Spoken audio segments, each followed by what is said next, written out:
Hey guys, this is Willsbuildz. Today I'm going to take a look at a somewhat small nature scene that I built a little while back.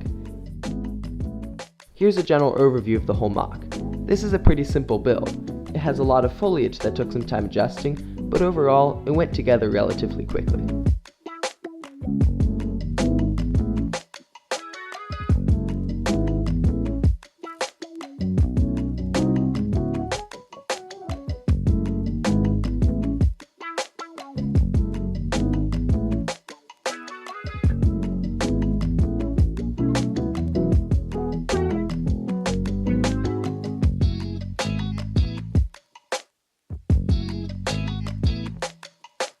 Here's a closer look at the bridge, with the minifig stopping to watch the water.